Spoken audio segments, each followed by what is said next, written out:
Tonight, O.M.A.C Brother Eye has the computing power of a god, but still can't get signal in a subway. Justice League International has finally met its match, space capitalism. And Static Shock is finally going to explain the clone sister thing. And by explain, I mean just kind of dance around the subject for a while. All that and more on this week's episode of the Not So New 52.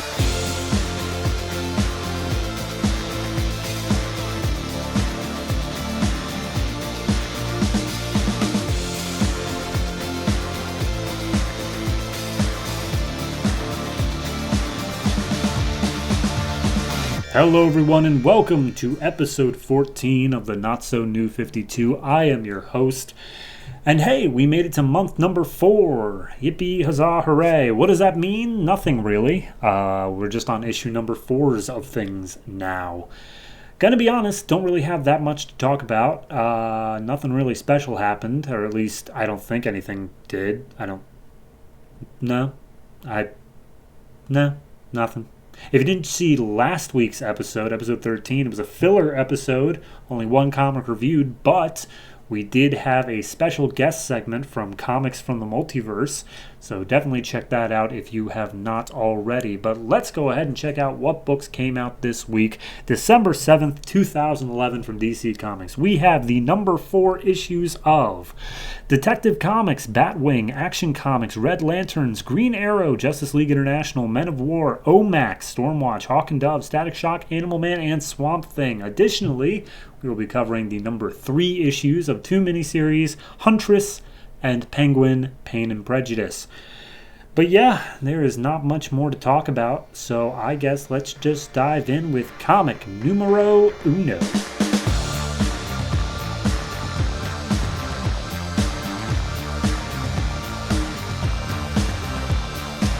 Detective Comics number 4, written and art by Tony S. Daniels. We last left off with Batman discovering the Dollmaker's place before he could get to Gordon, but it turns out it was a trap, and he's attacked by a bunch of Joker puppets.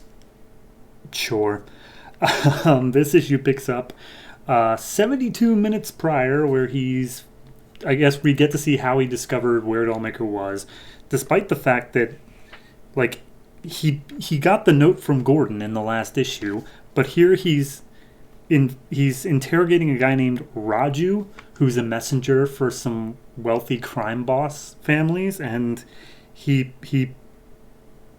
gives up Dollmaker? I don't know. I have no clue how this happens. It's just to set up a later twist. So anyway, we cut over to Gotham Police Headquarters right now. We get Detective Forbes from Internal Affairs, who I believe has only been featured in the Dark Knight comic. Okay, he's talking to Bullock about this cop that Olivia killed on top of the rooftop. Forbes, of course, thinks it's Batman, and he's like, nah, this isn't Batman. Forbes, you're an idiot. Get out of here. Go back to your own comic. And Bullock walks over to the bat signal and sees Gordon's note on the bat signal. So I guess he's going to show up too. Then we cut back to Batman in the middle of his Joker puppet fight.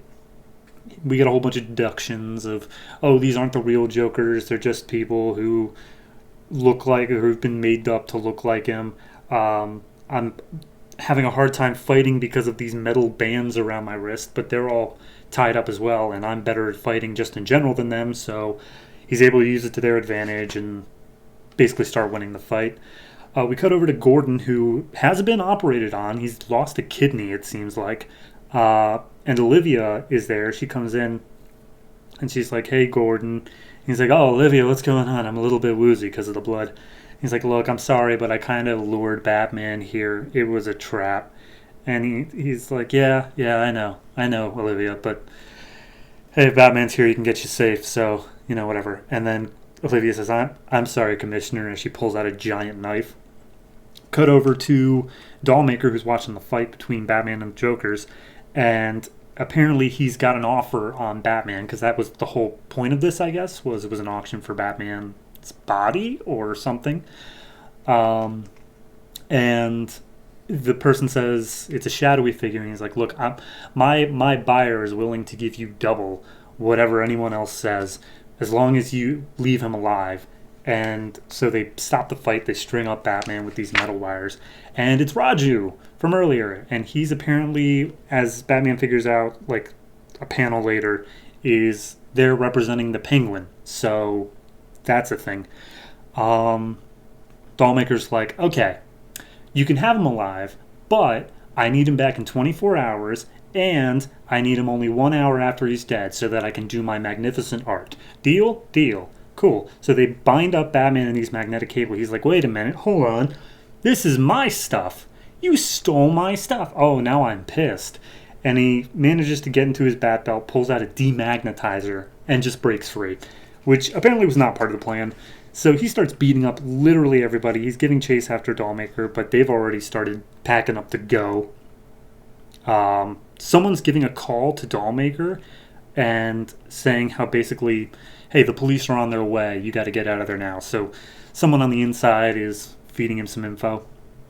Batman is looking for Dollmaker, but he's also looking for Gordon as well. He manages to come to the operating room, basically, where they have Gordon's kidneys. They literally just show his kidneys in an ice bin. And Dollmaker's muscle and goons are trying to carry it out. But Batman's there to stop them. We cut back over to Gordon. He's still in the hospital bed. And one of the Dollmaker's guys comes in with a knife, and he's like, I'm going to have to cut you up now, Gordon. It's not going to be as slow as I would have liked, but oh well. Gordon pulls out a gun. And he's like, all right, freeze, I'll shoot. And the guy just stops, and then he slumps over, and we see that Olivia just planted a knife in his back. And as Olivia turns to leave, Gordon's like, whoa, hold on, you're not going anywhere. You're coming with me. He's like, I'm not going to do that, Gordon. He's like, I'm not giving you a choice. You're a kid. Like, you're coming with me. And Olivia's like, I'm not afraid of anything. Not the Dollmaker, not Batman. I'm not afraid of dying. And she just breaks down, cries into Gordon. And, that's kind of the end of her story there. So then we see Batman still kicking through all the goons. He sees Dollmaker's car start driving away as a police copter arrives. And Gordon's like, hey, Batman, we're good here. You go after them. So Batman jumps out, lands on the car, and as soon as he hits it, it explodes. And he's like, oh, okay, that was unexpected. He looks around and he sees that the people inside weren't actually people. They were mannequins. And as it turns out, that police copter that came in was actually the one that was taking Dollmaker away. So he managed to get away via police help. And then we just cut to later. We're in Colorado. Bruce is hanging out with that reporter lady, Charlotte. And Charlotte's like, oh man, all that Dollmaker stuff sure was scary. Anyway, I'm glad that you're with me here now on this cabin, Bruce. And that happened. And then we cut to Gotham City Police. And Olivia is being tried, I guess. Like, she's in the full, like, orange jumpsuit and everything. But they're like, look, she's not going to juvie. Whoever wants to put her in Arkham. And she doesn't belong in Arkham, but hey, can't fight the system or something like that. I don't know. But then it comes down to, like, look, you've been getting a lot of people outside who, like, think the Joker is right sort of thing, and they've been leaving memorials because they know you have his face in here. You should probably get rid of that face. It's really weird. And Bullock, because Gordon's still recovering, Bullock's like, oh, yeah, trust me. I want nothing more to get rid of that face. And then we see that they've got the Joker's face on ice, and it's just there. This one was... it wrapped up the arc. Like, it felt like things were done now. Dollmaker escaped and whatever, and everything just had the later in Colorado. It's like, okay, we're done with the arc. But it didn't feel like anything like happened. Like, Gordon lost his kidney. Was that the end goal? Was Gordon losing his kidneys the end goal? I feel like the end goal was probably set, like, cutting up Batman, but Dollmaker was just like, well, that didn't work, bye. I don't know, it just felt pretty limp at the end there. I'm going to give it a 6.5. I'm just not impressed by it, really. The art's really good, though, or at least it's good enough, I would say. Yeah, no, what it really all just comes down to is the writing just was like kind of like building up to this thing of like, oh man, Dollmaker's insane, and he's got, oh, nope, we're done? Okay, well, that's fine. Tune in next time for the Penguin. So yeah, 6.5, whatever. I mean, new arc, new chances, we'll see what comes, but Dollmaker was kind of a flop his first time around.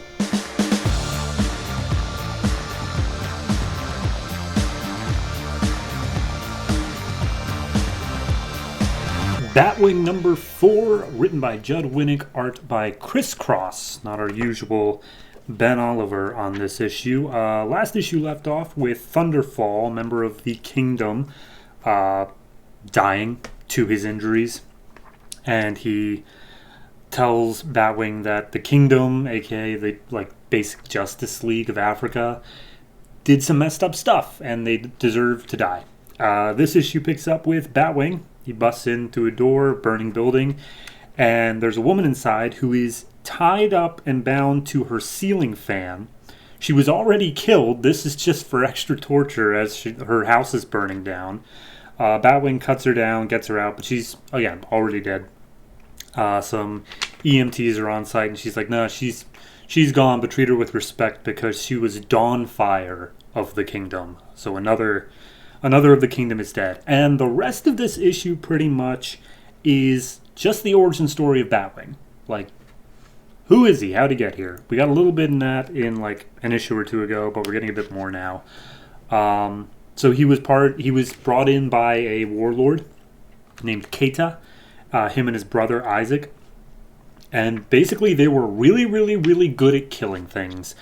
So they pick up 10 years ago, and they're tracking down a local other warlord, a different enemy, who is managed to make his way into a village, and he's just surrounding himself with women and children so that way nobody will dare attack him without, being a total dick about it. But I guess he underestimated this warlord who tells David and Isaac, they're like, hey, we'll go in, we'll sneak in the middle of the night, no one will even know we're there. And he's like, okay, yeah, we could do that. Or we could just open fire on them now. And he's like, no, Warlord Kato, we're not going to do that. They're women and children. And he's like, I'm your general. I say goes. I'm not letting you get away. Fire. And David stands up to him. But as the general starts choking David for insubordination, Isaac just lets loose some machine gun fire in the air, which alerts the people that they're after of their position, so they start unloading fire and they have to make a retreat. We get a one-page thing here where David is talking to, I always forget his name, his Alfred, the butler guy. We'll get to it. I know they say it later. Anyway, but he's like, would my parents be proud of me? Do you think they would be? He's like, yes, I believe they would be proud. He's like, I don't know. I did some messed up stuff. So then we go back, and the general is just beating the ever-loving crap out of Isaac, and he's like, no, you're going to die here today, because you've done me wrong. But Isaac gets his hand on a rock. He knocks out the general, is about to go for the killing blow when one of his other lieutenants steps up, slashes Isaac, and he goes tumbling off of a cliff. David manages to escape, and he goes out and hides out in the forest. Nobody can find him because he is just that good at his job, and he's like, all right, well, we'll show up eventually, and we'll just have to be ready. That night, as the general's asleep, David sneaks in, essentially chloroforms the guy, and then takes him hostage and drives him out into the desert. And basically tells him, dude, we were willing to do whatever you wanted. All you had to do was not kill the women and children. Come on, we could have just killed the guy that you wanted. And so he unloads him outside of a village, and he's like, hey, I found this guy you were looking for again after he relocated. It took me all of half a day. Would have been shorter if I had my brother, but hey, whatever. He's like, oh, so you're just going to leave me here for them? And he's like, yep. And he fires a machine gun in the air and then just leaves. And he goes to this children's home, which I guess was made for these children who were taken in by warlords, but he feels far more guilty than anyone else here because despite the fact that all these children have killed, he's killed so many more. And the Alfred's guy is Matu. So then it's the last page after all that. And he's like, yeah, I know I'm going to catch this guy who's killing the kingdom because it takes a monster to catch a monster, and I'm a monster. And that's it. That's the issue. I gotta say, really hurts to not have Ben Oliver on this one. I have always been gushing about his art, and ChrisCross, he does a fine job, and because a lot of the work comes across in the coloring, it is still very good, but it's just not on the same level. And it's hard to put exactly what it is, but It's something about the eyes, I can tell you that much. But no, it's writing-wise, it's an origin story. It's fine. It gives me a bit more depth to it, but it doesn't further anything, really.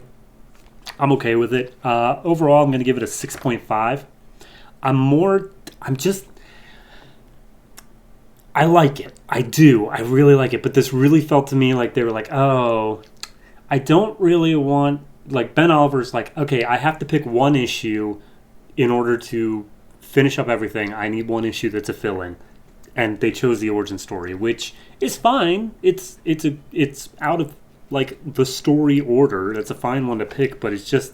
It makes me just like, okay, yeah, cool, great. I'm not gushing over the art the whole time. So, yeah, no, 6.5. Still fine, but could have been a lot better.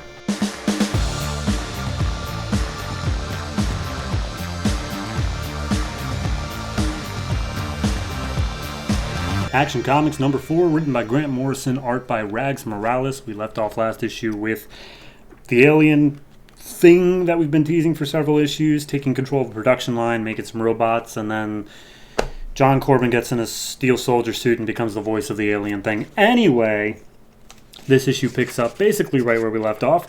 Lex Luthor is running for his life from this alien through John Corbin that is rampaging, asking where Superman is, and Lex is like, we had a deal, dude, why are you attacking me? And he's like, yeah, well, you didn't give me Superman.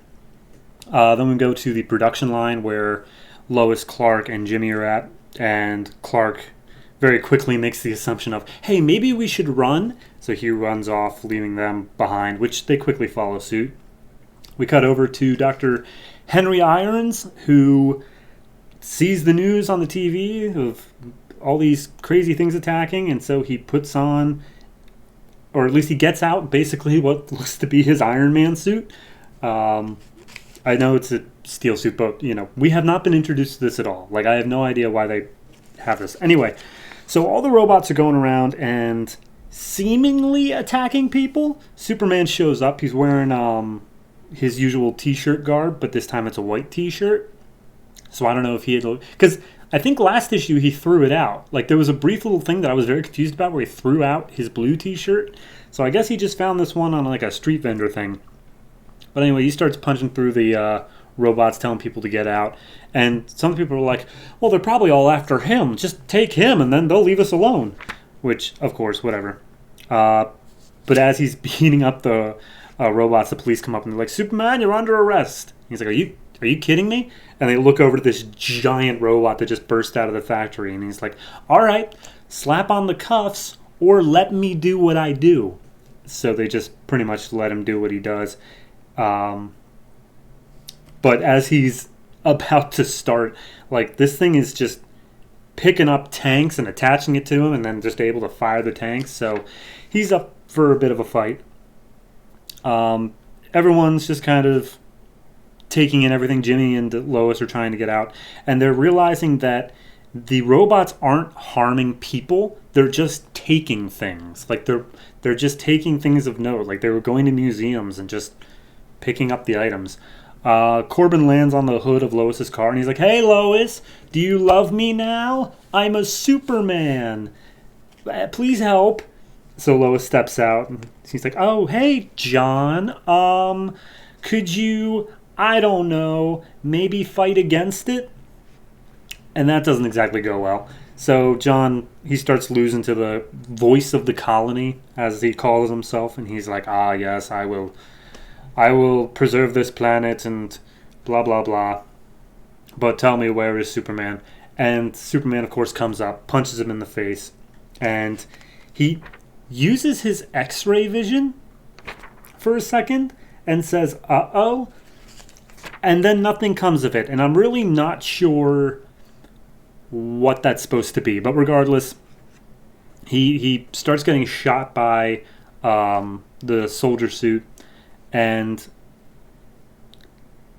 Lois is just yelling the whole time. There's a lot of stuff going on that doesn't matter at all. So he's still fighting through robots. He's trying to take out John. He is losing hard. There's one point where he flies back and he lands behind a truck where Lex is escaping from, and he tells the truck driver, hey, turn around, turn around. And the next panel is them just running over Superman where he landed in the road, and he's like, yeah, got him. I mean, pretty much. That's exactly what happened. And he's like, all right, cool, we got to move. And then they say that they commence the dwarf star lensing. Something happens, and then we see that everyone has been shrunk down, or at least, I guess that's what you're supposed to get from it. I know they've been shrunk down, but in reality, we see that there's like some spiders just hanging in front of them, and everything seems a bit, I don't know, cut off right there. So then Superman looks up, he's like, okay, city's gone, John Corbin's still here. So then Dr. Irons come in his full Iron Man suit with a giant sledgehammer, whacks Corbin in the face, and he's like, Superman, you take care of the city, I'll take care of this guy. And he just starts beating him up with the sledgehammer. We see inside of Metropolis how they are trapped in there. He's like, you have been bottled, preserved for all time. In 1 hour, it will be complete and irreversible. Welcome to my collection. As we see, supposedly the Collector in a caterpillar-looking suit thing. Sure. Superman standing there. He's like, oh, I hear them. They're not dead. They're still around here somewhere. Corbin disappeared, apparently, according to Irons. And then Colonel Lane steps up and he's like, hey, my daughter was in there. Superman, you're going to save her. He's like, oh, yeah, no, I'll just do whatever you say. Anyway, yeah, I do have an idea, but I might need a little help. And that's where we leave off. There is backups, I think, at this point. They're all collected in the back of this. I'm not going to go through them, but I think this one and several others focus on Steel, aka Dr. Irons. So if you want that, there it is. But as for this issue in particular, it's good. It's fine. I like it. Like I said, it feels like it's all just one extended fight scene. Like, it starts off with the invasion and ends with their capture, and nobody did anything to slow down anything. You know, it felt like this whole thing happened in literally like 2.5 minutes. Which, if it did, that's fine. There's no problem with that. But they had to pace it over the course of all these panels, and just felt like, okay, why do we need Lois screaming? We have Lois trying to talk down John, saying that his favorite band is the Red Hot Chili Peppers, and all this extra stuff. And it's just, I don't know. It feels like it was just padding for the sake of, okay, we need to end this on like a cliffhanger, and the cliffhanger I want to go on is we see this crater of where the city once was, which is fine. I don't have a problem with that. But it's just like, okay, could we maybe have, I don't know, put a little bit more of maybe Steel in there, of understanding what in the hell he's doing? But no, we have the backup, so I don't know. Anyway, I'm giving it a 7. I know I sound a bit hard on it, but I am giving this a 7. The art is fantastic. I really have no problem with any of that. It's just paced a bit weird, you know? It's like all of this happened so quick. Yeah, I had no sense that Superman was fighting for anything more than like 5 minutes max. Before it was like, all right, and we stole the city, bye. So yeah, I give this a 7. It's fine. I'm more so just looking to see the next issue, because I feel like it's going to be one of those things where it's like, okay, Superman's doing something cool, instead of, all right, Superman's punching some robots of what are actually no consequence.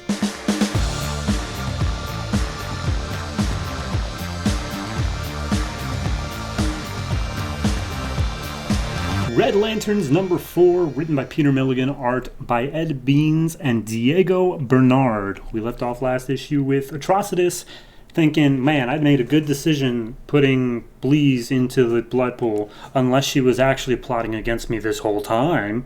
And this issue basically picks up with Atrocitus just running full tilt with that idea, 100%. He's chasing down one of the other Red Lanterns named Scalix, and he's like, hey, I just want to talk. I just want to talk. I just want to talk to you. As he bashes him in the head. And he's like, tell me, was Bleeze telling you about any sort of plans to overthrow me? And Scalix is, of course, still stupid with rage. And he's like, I can't. He's like, all right, well, there's more than one way to figure out what you're thinking. And he goes full vampire on Scalix's neck in a very intimate panel. Like, just the look in Scalix's dead eyes, or anyway, he uses the blood for magic, because of course blood magic, and he sees a memory of Bleeze back when she was rage stupid, being like, Atrocitus, kill, possible. And Atrocitus is like, okay, all right, that's very circumstantial evidence. I have no reason to pursue that with any sort of disregard. So immediately he does the next logical thing, and he takes Skalax and he throws him in the blood ocean. And Bleez was like, dude, what are you doing? And he points over to, I don't even know his name, the big round ball guy who was also in the memory. And he's like, you too, into the ocean. And then this like floating squid spaghetti monster thing flies by. And he's like, hey, while we're at it, you two, in the ocean. And he just tosses the 3 red lanterns in there. And Bleez is like, the only reason I survived was because I am like incredible. Like, I'm really awesome. They're forced to relive their trauma now. They might not survive it. And he's like, I'm sorry. These are my lanterns, not your lanterns. You are my second in command. I don't want to hear your backsass right now. And then we see them down in the goop. And the first one we go to in the terms of reliving their traumas is Ratchet, who's the floating squid monster thing. And apparently he lived on a planet where they all have to stay isolated, and like touch and meeting out in real life is like totally forbidden. So he's been in some chat rooms and he made some plans with some guys to go out and actually meet up and like be real people. So he put on a suit and he flies out, and when he gets there he takes off his suit, and the moment he does, because he literally is just stripping down in front of these like people, as soon as he takes off his suit, he's met by like the isolation police. That's their actual name. And he's like, you're a degenerate. You do not expect clemency. So that was his trauma. That was it. So then Atrocitus goes back. He talks to Krona some more, and he's like, what did she mean by ugh, kill, Atrocitus, ugh, possible? Like, what does that mean, Krona? I have to find out. I'm really happy I can talk to you now, though. I don't know what I would do without you, dead body of Krona. And he looks over and he thinks he sees somebody hiding in the trees. He thinks it's Bleez. He gives chase, but when he gets there, nobody's there. So then he's just super pissed. He flies off of his planet, and he's like, you know what? There's a planet out there that when the girls hit puberty, they cut out their eyes because it's just, it's stupid and wrong, and they're so full of rage. And so he busts into the ceremony and vomits his napalm blood all over the priest. And then he's like, and you know what? On Earth, there's a guy whose family is starving while the government and its lackeys are taking all of his stuff and growing richer. But I'm not even here for him. I'm here for his wife because he abandoned their family while they were struggling so much. So he just breathes his vomit blood all over that guy, and he's like, I need more Red Lanterns to help me in my righteous quest to vomit all over these people in revenge. And then we see, still on Earth, those humans that we've been following, Jack and the other guy, and the other guy's like, hey, so I may or may not have thrown a Molotov cocktail into the window of the guy who killed her grandfather. You gotta hide me from the police. And Jack's like, what? No, I'm not gonna do that. And then the police show up, and he's like, you just gotta, they'll believe you. You're a good kid. You don't do anything wrong because you're, a goody little two-shoes. And Jack's like, no, you need to learn that there's some consequences for blind rage, buddy. So I'm going to tell them the truth. And he's like, are you kidding me? And they start getting in a fight. His name's Raymond. And finally the police knock on the door, and they both look at it. Cut back to Yzmalt. Bleez is just staring at them in the blood ocean. They've apparently been down there for hours, I guess. The one guy, the orb thing's name is Zilius Zox. He just has a panel where he's like, my name's Zilius Zox. And then we go back to Skalax. We don't know what Zilius did. So anyway, apparently he was like some sort of backroom like smuggler. And some stuff went missing, and his boss was like, I trusted you. You got greedy. I'm going to have to get the truth out of you. And he's like, dude, I'm telling you the truth. We've worked together for so long. I'm telling you, I never took your stuff. And he's like, cool. Put him in the oven. So they just put him in the oven, and that's what melts his face literally off. So they all remember their own traumas and whatever. Atrocitus comes back to the planet. He's like, Alright, as long as they survive the Blood Ocean, I do need people to help me on my quest. This is the reason I'm actually doing it, not because of Bleach, totally not. Krona, I'm so glad I can... Where's my Krona? And we see that the altar in which he has kept his My Little Krona is gone. And that's the end of the issue. I genuinely enjoyed this. Like, it's not particularly, like, great in any way, but just, like, the sheer, like... It's so 110% knowing exactly what it's doing, you know? Like, it's just 110% there, and I am so down with it. Where it's just, like, Atrocitus is... He's still in his rage mode where he's just not thinking anything through and he's just trying to backwards justify everything. I just really like it. I don't know why. I just really do. The art is also pretty good here. A couple weird faces, but because they're all aliens, I'm willing to just take it, you know, because they're all kind of weird looking to begin with, along with that very intimate panel of Scalix and Atrocitus, which I cannot get out of my head. So I'm going to give this one a 6.5. It's very good. I would definitely suggest checking out at least this far in. I can't make any guarantees for the next couple issues, but at least up to issue 4, I'm down with. So yeah, 6.5 for Red Lanterns.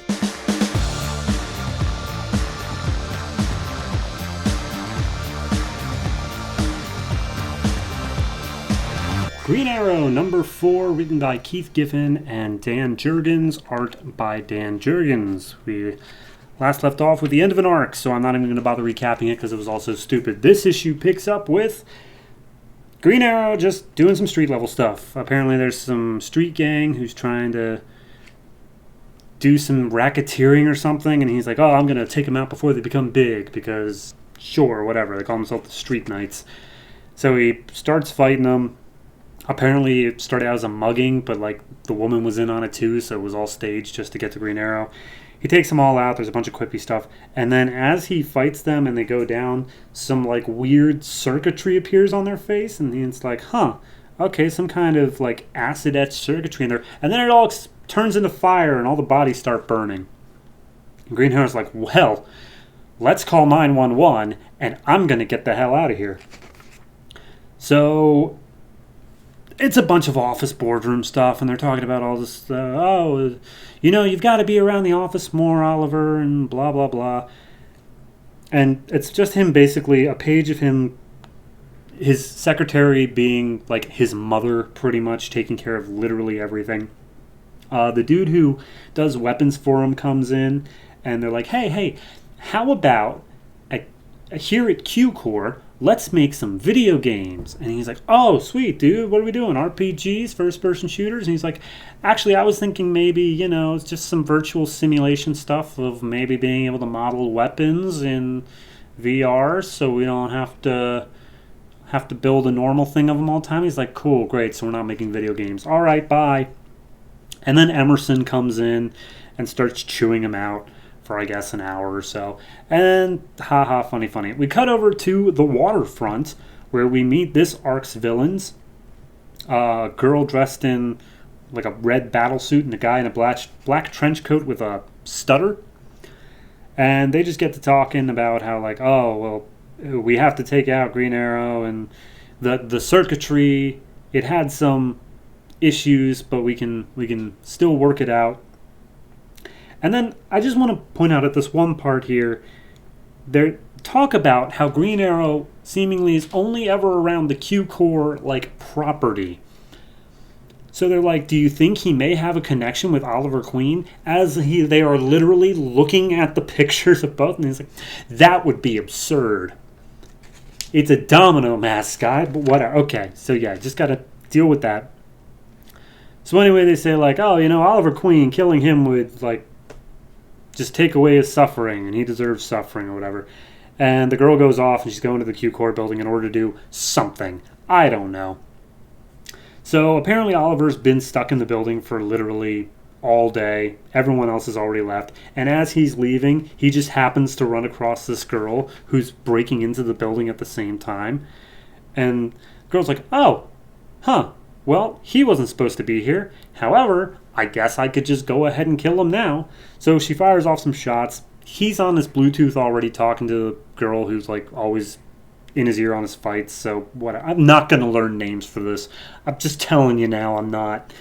So her name is Blood Rose, and they have the sprinklers triggered so that Oliver can make a getaway. He turns into his Green Arrow gear, and they just start fighting. It's just a long fight scene where she's holding her own.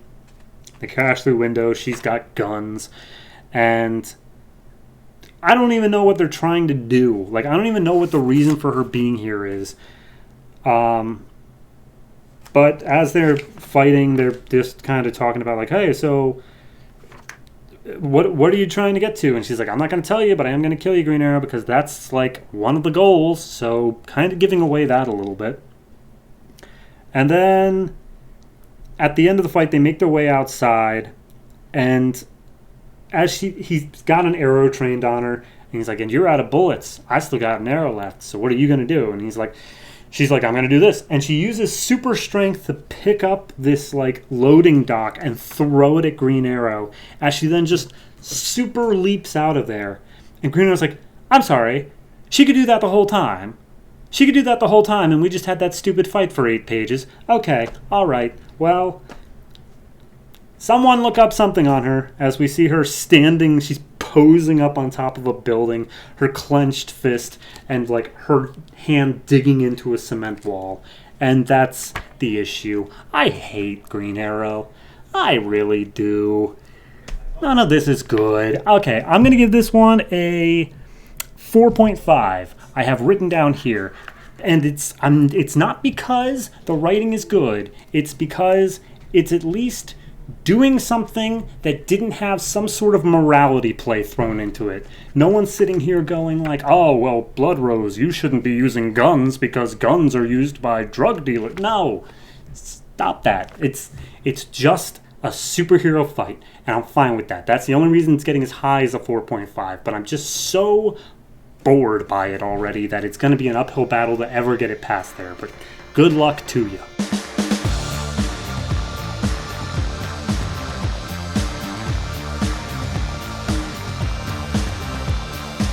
Justice League International number 4, written by Dan Jurgens, art by Aaron Lopresti. We left off last issue with Batman and Booster Gold trying to look up what in the world is going on in these underground caverns and getting overrun slightly. And Guy Gardner breaks into a spaceship up above and immediately gets knocked out cold by the big bad of, I assume, the Ark. This issue picks up back with Batman and Booster Gold. They are getting overrun as they look up what's going on in Peru. And it's just a page of them being like, oh, well, maybe we could do this, maybe we could do that, and nothing's working. And they're just overrun, and they're wrapped in all the rock monster things that are attacking them are turned into, like, goop. Or they fire goop out of their fingertips, and it freezes them up. And so now they're all trapped. And in space, Guy Gardner just wakes up, like he was knocked out, and I guess that the dude just left. And he's like, okay, all right, well, I'm up. I'm gonna knock out whoever knocked out me. And then he walks out into like the main lobby, I guess, and he's like, okay, I wonder if all of this is connected to what the Justice League International are fighting. And he steps out and he sees all of their pictures along with the big robots. And he's like, yep, that almost seemed like an orgy of evidence. And then an alien voice starts speaking behind him he can't understand. And it's literally an entire page, 3 pages of them fighting without us being able to understand his constant monologuing. Like, it's all just alien text. You can't understand a word of it. Until finally he zaps Guy with some eye lasers, and he's like, now we can understand each other's languages. And he's like, cool, all right, well, now I'm going to beat you up. But then Guy's just on the ground already, like, even right after he says that. He's like, hi, I'm Paraxis, so now that you're here and we can discuss things with each other, I'm not going to kill you, I'm going to learn from you instead. And then he just teleports him and Guy down to the base where Batman and Booster are. And he's like, look, here's the thing. Your planet is doomed, and I'm going to exploit it in its final moments. So that's the plan. We cut over to the dude who made the Justice League and his secretary, and they're just going on about like, man, they're doing so terribly, and I'm getting all the pressure from the brass upstairs. It's almost like they blame me. It's like, well, you are the one who made the team. Well, they better do something. Whatever. So then we go back to Peru, and Praxis like, dude, I'm not here to fight anybody. Like, I don't care about any of you. Look, here's the thing. And he teleports in everybody, like all the heroes from around the world who have been captured from this team and are all in the goo cocoons. And he's like, hey, everybody, glad you're here. So your planet, long as time ago, had these giant robots put in the ground. They belong to somebody. I don't know who, but they're gone now. The robot masters are gone. And so what their purpose was they would come up and they'd be like, hey, is this world like significant for any sort of like it did just detection on like the resources in the world and stuff like that. And then the masters would do whatever the hell they would do. However, now that they're gone, I'm taking control of it, and I'm using these robots to basically just blow up the planet, and then I'm just going to mine all the resources out from it. I couldn't care less about your people. I couldn't care less about your cultures. I just want that sweet, sweet carbon that's in there, or whatever else. And everyone's like, are you serious? You want to destroy the Earth for the resources? That's kind of on the nose. So, throughout this whole thing, Godiva, apparently, I'm just now realizing that her power is she can move her hair, like she can control it, and she's using it to get to Batman's utility belt, not before making a pit stop at Batman's utility belt, because that's just the kind of person she is. And she gets a laser that she's able to cut herself out of the cocoon, and I guess everybody else as well. So they're all ready to fight, and then he just immediately starts taking them all down. Like the first people who flew in, brr. The next people who walked in all big and tough, brr. Batman going in the strategy, brr. Like nothing's taking him down, and they're all just trying this over and over again. He's like, all right, anyway, I'm going to start the process, so just tick, tick, tick. And he starts it, and it's like, all right, process starting. And all the robots just shoot up these giant lasers that go out into the literal just space. Like it's just because he teleports himself back to a ship. He's like, I'm gonna go to a safe distance while this all takes place. So bye. And he's looking down at the Earth as these giant laser beams are like, all right, well, it's gonna be broken down to its molecular components, and then you can harvest them. He's like, cool, speed it up. I want this to get over with. And that's it. That's where we leave the issue. Gotta say, This didn't, like, yes, the villain is strong. Yes, they did a good job of demonstrating that in that fight there where he just effortlessly batted everyone away. But they haven't done anything to show me that the team is strong yet, like in any regard. It's just... So really, I just feel like this villain is, like, average, and our team sucks. Like, that's the vibe I'm getting here. Like, this dude is just mining. He didn't say like, oh, I've been trained for thousands of years for conquest and what. No, he's a miner. And you lost in like an 8-1 combat. Come on, guys. Maybe that's what they're going for. I'm not gonna super fault it on that, but they are not pumping up the villain to be this all-endearing threat. They're just really, especially because they cut to the ambassador guy like every 10 pages or so throughout this entire series so far, just for him to say, they suck. So yeah, no, I'm going to give this one a 6. Most of that hangs on the art being decent. Not great, just decent. The writing-wise, like, this particular issue forwarded the entire series. Like, okay, not only do we know who this villain is, Paraxis or whatever, we know his backstory, we know what he's doing, and we know that it is happening right now, and the world is literally about to be destroyed. That's a hell of a lot different than it was last issue, where we were just like, what could these robots maybe be doing? So yeah, no, I'm giving it a 6. I hope that over the course of this series, the JLI is maybe a little bit competent.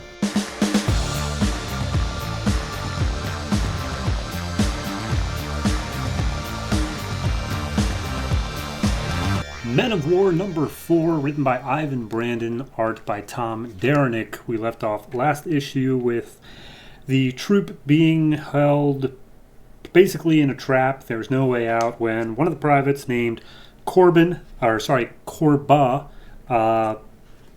which I didn't know last issue, but I know now, he starts lighting up superhuman style and explodes out and basically takes out everything around them. This issue picks up immediately afterwards, where one of the other men in the company is like, "What the hell was that?"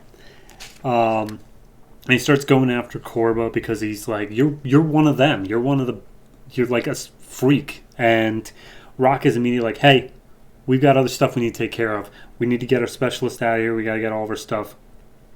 They take a look at the men around them, and they aren't dead, but they all are just out. They are not going anywhere. And as one of the infantrymen really starts laying into Korba, Rock steps up and he's like, "He doesn't answer to you. He answers to me. And I'm not asking him any questions. I'm telling you, get the weapons and go." And he's like, "None of this ammo fits. We can't use any of it." And they're like, "Then take all the guns, because right here we need to make ourselves a less bigger target. This is the middle of like a huge attack. We need to get out of here and try to find somewhere else, anywhere else that we can get extracted from." So they pick up a bunch of guns and they are on their way out. And they say, "That was yesterday. It's been a full day of travel." And they arrive at some salt plain. It's a whole lake there. And there's a bunch of people there, whole bunch of camels, and they are just making a living harvesting the salt. And as they start marching down towards where all the people are, Korba talks to Rock and he's like, "Look, just let me stay behind. Let me hold your position. Nobody in the squad wants me here. Just let me do this." And he's like, "We're not leaving anybody behind. Come on." And so we get a little bit of an explanation on Korba where it has happened before. He was drunk, stumbling home from the bar, and then it just went off and knocked out like half the neighborhood.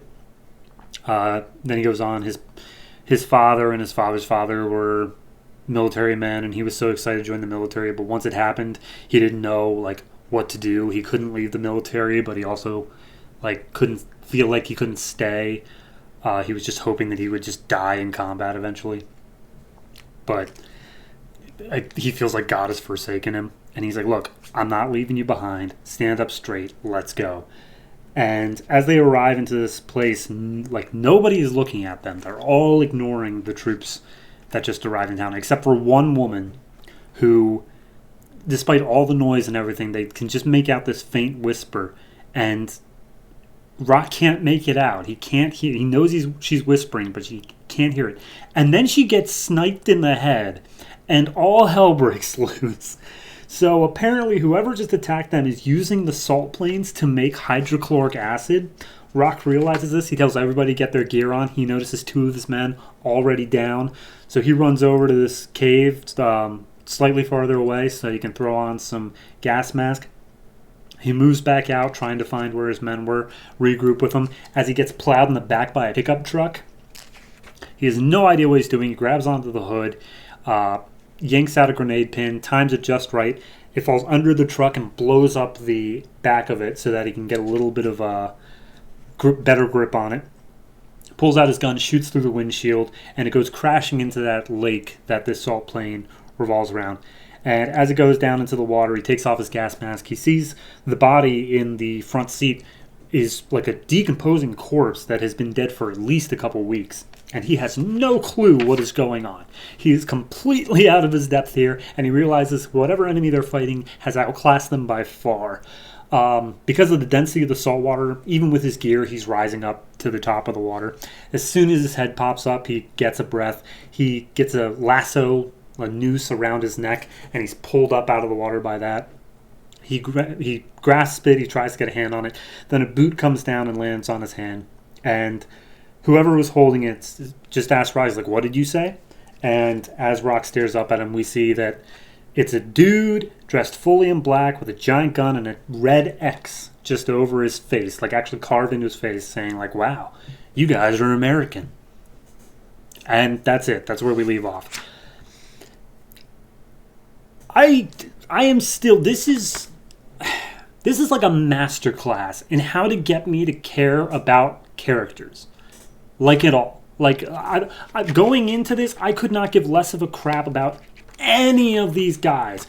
And I am so invested in Rock because I am seeing they really know how to utilize the caption boxes. They treat it like speech boxes. It's what he's like it's what he's thinking, but they never use like speech bubbles. Like, and a caption box at the same time. There is good 5 pages here because the troops wouldn't be talking to each other. It would all just be in their head. They only speak when it's like an order or something.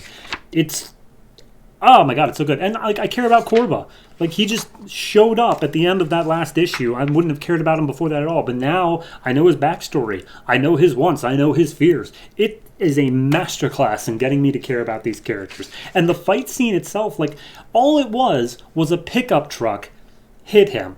There is gas on the ground, actual poison gas, and a pickup truck hit him. And they made it this cool, this awesome fight scene where he's just counting out the fuse on his grenade so that he can just twist up and get onto the hood of the car. It's so good. I give this one a 8. I'm just giving it an 8. It's a fantastic issue. The art fits perfectly for what it's doing. I'm a little bit iffy on some of the line work, but that's one panel out of the entire book. I have no qualms with this whatsoever. So 8 for Men of War. I really hope it keeps up this pace because wow.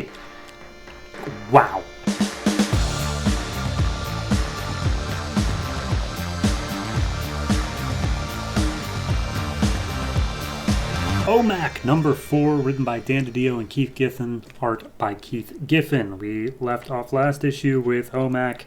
fighting through some checkmate super squad with light powers or something, and there was a dude with supreme intellect that had a brain tentacle. I don't know. I'm barely remembering any of this. Quick note before jumping into the issue prior. Apparently each of the issues has been named in a way that the title of the issue is 4 words. Each word is O.M.A.C, which is something I just became aware of. So yeah, anyway. This issue picks up with Kevin Coe. He is teleported to yet another place, and he's like, wait a minute, this place looks familiar. And he looks around, and he's back home. And he's talking to Brother Eye, and Brother Eye's like, yeah, okay, so I own you. I let you come back home because right now I felt like that would be good for you. By the way, your house was probably messed with a little bit. And they, have this scene where I guess Kevin is a little bit OCD and he's going around cleaning up everything in his already clean home. And then basically it's just arguing between Kevin and Brother Eye. You don't own me. Nobody controls me. Actually, I do. I control and own you. And he's like, whatever, I'm going to go talk to my girlfriend about this. And Brother Eye is like, no. You're not going to tell her. Although I suppose if you really wanted to tell her, we can get her folded in on our operation. And Kevin's just like, nope, you don't go near her, or I'll do whatever you say. You control and own me. So that was the scene. Cut back to Checkmate. The team from last issue that did a really good job at messing up O.M.A.C. Maxwell Lord's like, you kind of suck. So we're going to send in some new guys. So he talks to Makari, who I think was in issue 1, but I'm not going to bother to check. And he's like, yes, I'm building a new weapon for you. This will surely be the one that is necessary to take down that dastardly O.M.A.C. And then we cut back to Kevin the next day at work at Cabas Labs that has been reopened. And it just basically shows his day. He gets chewed out by his boss because the best he could come up with was there was a family emergency. He slipped at lunch. His screensaver was turned. The entire time he was gone, he was on unpaid leave. So, a lot of bad stuff. But then eventually he talks to his girlfriend, Jody. And basically he's unable to share anything. He's like, I just needed some time to be alone, I guess. And she's like, really? Well, you want time alone? You got it. You could be honest with me. And then she makes a dig at his OCD, but at the same point, I really feel like this wasn't introduced before this issue, but whatever. So he's ready to go home. Brother Eye tells him the bus is going to be here in 45 minutes. He's like, no, I'll take the subway. He's like, nope, you can't take the subway. I cannot allow you to take it because I will lose track of you. And so he goes down on the subway, realizes that O.M.A.C can't like get any signal, and he's just like, this is the best. I'm going to stay down here for like as long as I can. Then we see this, it's essentially just a woman that Makari has built, and she drops down some pills over top of the subway like entrance, and the pills hit the water and they turn into biogators, which are normal alligators with like machine heads, but it's not actual machines, it's like light machines, and they can talk. So Kevin's enjoying his time waiting for the subway, and then these gators pop out of the ventilation grates. Everyone else is being allowed to just leave, but they're all cornering Kevin because they're all literally saying like, he's the one with the tech, let's get him. And Kevin's like, what are they after? I can't possibly know. So he starts running, trying to get in contact with Brother Eye. No luck, trying to get to higher ground. And he starts freaking out because he's like, wow, I am actually about to die from alligators in a sewer, because he makes his way to a sewer. Finally, he managed to get a little bit of reception, and Brother Eye's like, what do you want? And he's like, I'm sorry, help me, please. And he's like, I guess I could help you. Say the magic word. And they say O.M.A.C activate, and he turns into O.M.A.C.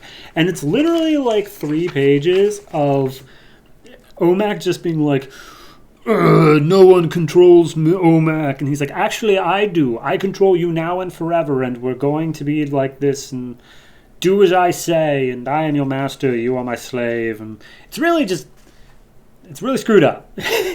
Short way of thinking about it.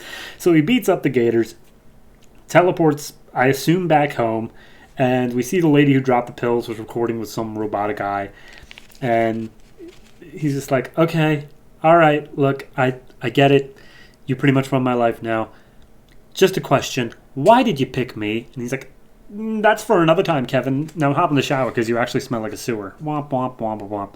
And then we get one last little epilogue page of Makari being pissed that, it didn't... He's already being taken off the O.M.A.C case, and he calls up Maxwell Lord, and he's like, what do you mean? My thing was like a success. The gators were just to get info. And he's like, yeah, well, we got a crossover we got to do. So Maxwell Lord introduces the new thing that's going to be hunting O.M.A.C. It's Frankenstein from Frankenstein and the Agents of Shade.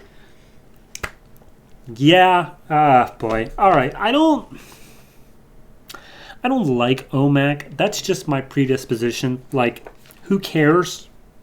Who cares? Like, at all? But I'm also a real stickler for, like, if you're going to stray from house style, you got to be better than the house style. Like, house style is just the bare minimum of what I expect. But this is going full Kirby, which was fine during Kirby's heyday. Now we have moved past that, and it is outdated. So, not a big fan of the art. And the story is just, like I said, it's 3 straight pages of, like, I own you, O.M.A.C. No one owns me. I do. It's weak. It's all around weak. I'm giving it a 4. I don't expect more. I'm not expecting more. I just wish there were more.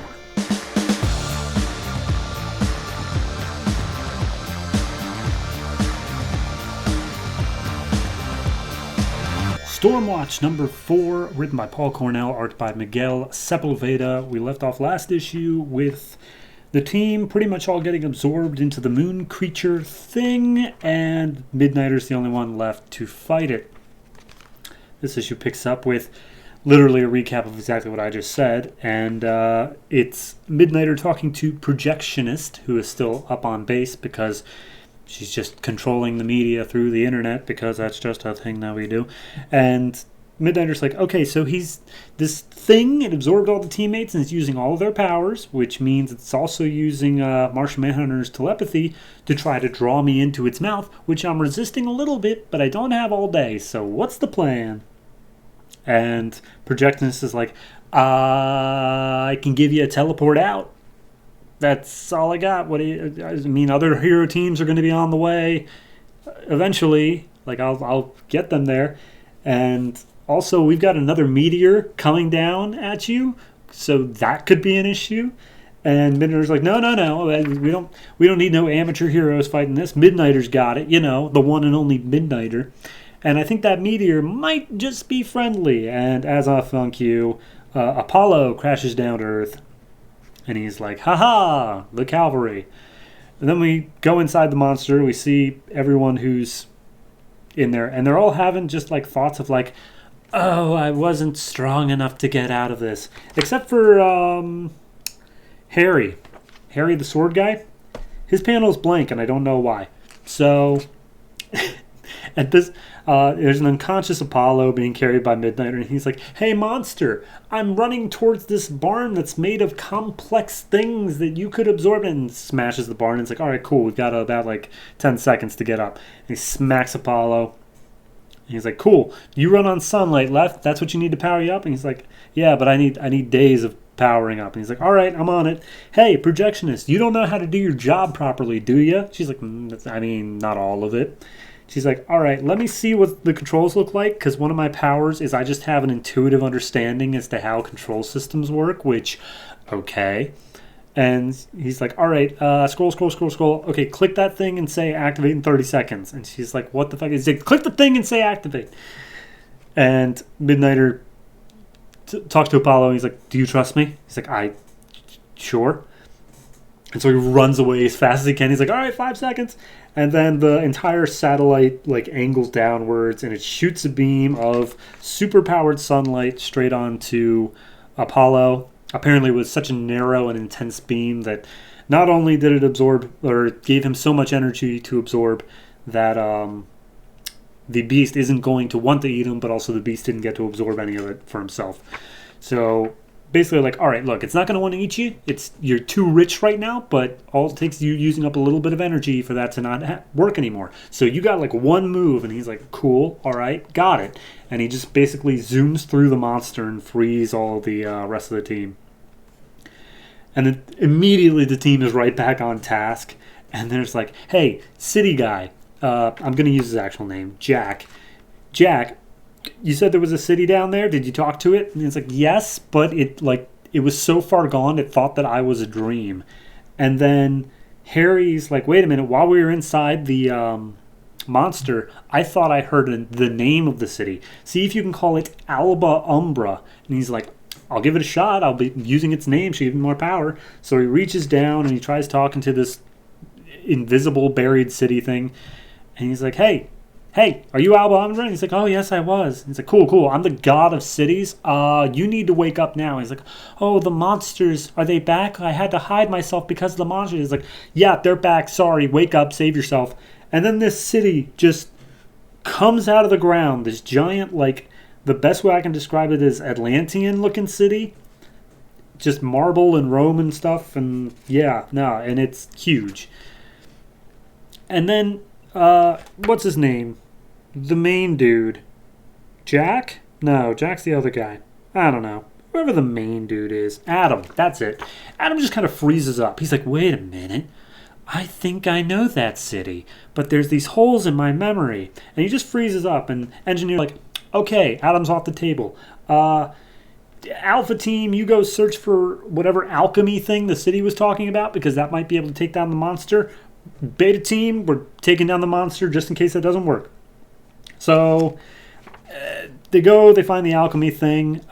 Jenny Quantum's able to activate it herself, and it turns the monster into glass, and everyone is safe and everyone's all good. And they're like, wow, someone's going to come across a giant buried city and a glass sculpture of a monster, and they're not going to know what the hell to make of it. And they're like, Stormwatch, that's what you make of it. So then, emergency teleport door opens up beneath them. They all fall through. And they land back at Stormwatch HQ, where this being made of stars shows up. And he's like, hi, I represent the Stormwatch Shadow Cabinet. Adam really dropped the ball there at the end, so he's no longer going to be your leader, and it's time for him to die. And that's where we leave off. Honestly, I am so, this issue just wrapped it up. It even took the time to say, we don't know what that giant horn thing was about, and we still don't know anything about why these monsters came from the moon. But, hey, at least we wrapped up our first arc, and I'm so happy for that because it was just so much confusion for no reason. And they were just like, all right, well, okay, scrap that other stuff. It doesn't matter right now. We'll get back to it. Just keep it there. Keep it in your mind.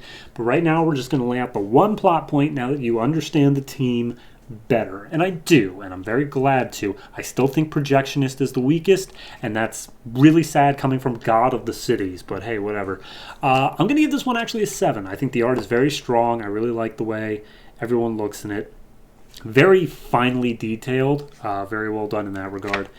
Writing-wise, again, it just wrapped up. It just dropped the unnecessary bits and wrapped it up. If we never get those unnecessary bits back again, I might be a little bit annoyed, but I feel like we will based off of how the writing went. So, as of now, 7 for Stormwatch number 4.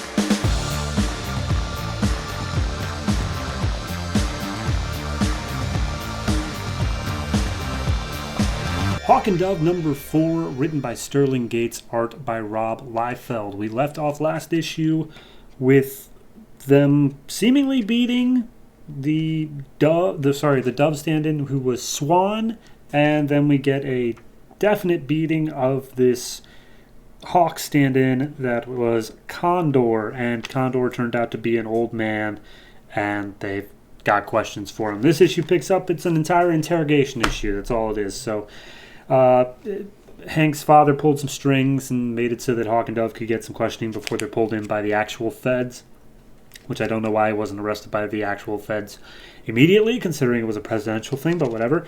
So we just got a recap of exactly what they did, and they're saying, like, all right, well, we've made it so you can't turn into Condor, and if you attempt to, we're going to shoot you before you can. Now, we've got a couple questions for you. A, why are you trying to kill us? B, what's with this weird knife? C, why were you trying to kill us with this weird knife? And basically, he's not saying anything. So, Hawk wants to try the bad cop part of the good cop, bad cop routine. So, Dove and this detective, who I'm not going to bother remembering the name of, step outside. And the detective's like, good cop, bad cop doesn't actually work. Like, it's just a thing for TV. And Dove's like, yeah, well, just let him get his anger out on the guy. He's not going to tell us anything anyway. And then Dove starts just going off to her fight with Swan. And we see that, like, Swan had the drop on her with a knife. Dove blasts her with some energy magic stuff. And then Dove just starts wailing on her, just beating her face bloody. And Swan's like, I thought you were all about the peace thing. And Dove knocks her out, knocks her back with one good punch. He's like, I wasn't always. There's a whole thing about, I used to fight other people to eat. I used to deal with scum trying to do unimaginable things to me. I've lived through hell and blah, blah, blah. So anyway, she loses track of the knife. She tries to find it. She ends up getting dropped on by Swan, who throws the knife and stabs into her back. And then, for some reason, Swan is dissolved or absorbed into Dove. It's kind of unclear, but the knife is still there. And then we see that she's like, oh, right, Hawk still needs help. And that's where we picked up in the last issue. But she comes back here, and apparently she just spaced out for a second. And the detective's like, hey, Hawk wants us to go back in now. So they go back in, and Condor's like, all right, I've decided to talk to you because I am going to kill you, but I don't need to be Condor to do it. So he talks, and he says how the war circle is finally starting to dwindle down, and he's going to kill Hawk so that he can get the Avatar out of it. And I'm basically assuming it's just Highlander rules if there can only be one. And Dove, he wants to kill because they don't know what Dove is. She's something weird, and anything you don't understand, you should kill. That's literally his words. And apparently, I'm just going to read exactly what he says here. Presumably, that's why you started hanging around with beings that mark you and make you avatars, and make the avatars inside you visible targets. So apparently, Deadman, being Dove's boyfriend, makes the avatar inside her more visible. And then Deadman literally just shows up, and he's like, hey, babe, is this a bad time? It's always a bad time. So then Hank's getting pissed because he's like, what are you talking? None of this makes sense. And then he's like, oh, but I have more. Do you remember when Swan stabbed you, Dove? In actuality, because of Deadman's presence and spiritual hoo-ha, she just transcended to a different plane of existence, and she should be here right about now. And then Swan just shows up and grabs Deadman, completely invisible to everyone else, and Deadman's like, whoa, okay, she can touch me, this is weird, I don't understand what's happening. And then he just, like, dissolves along with Swan. And Dove is like, what is happening? None of this is making sense. And Condor's like, well, basically, we're going to need your boyfriend in order to do, like, find everybody else that's part of the Avatar circle that we still haven't fully explained. But if, according to your watch, it's 12:05, which means you better step back. And then the wall to the interrogation room explodes. It's Dr. Quirk was apparently hired to break him out of jail. So they fight Hawk and Dove for a couple seconds. He steals the knife, and he's like, oh, we will kiss your boyfriend goodnight for you, Dove. See you soon. And Dove's just like, oh, we will find you, Condor. We will find you. And that's where it leaves off. This issue was dumb. Like, this issue was the perfect setup for the explanation of, like, what the hell is actually going on. Because, again, I have no idea. Like, I can pick up the generalities of it just because it falls into some poor storytelling and unoriginal ideas. But, like, what is the actual war circle? They bring it up 3 times, and then they don't really talk about it. Is there a peace circle? Is Dove, like, normal? There's a Swan, so I have to assume Dove is somewhat normal. Like, nothing is being answered here. And then he just leaves saying, like, well, anyway, bye. As if he did. Like, the moment you had the interrogation scene is the moment, like, the moment you decided that this is where we explain things. But instead you just, like, had him just, and I get it, from, like, an actual villain standpoint, there was no reason for him to explain anything. I understand that. But storytelling-wise, this is just bad. I still don't understand anything, and we're only getting deeper into this ridiculously circuitous plot. I'm giving this one a 4. I don't, and nothing in the art is, like, great. I mean, it's not awful. The layouts are more so what I don't like. It's a whole lot of dead space on every page. Like, just a weird, like, gradient fill in the background whenever you can't see. Instead of just black or white where it's not drawing my eye, instead they decide to make it draw my eye on every page. Nah, it's a 4. I don't expect better, but I want there to be.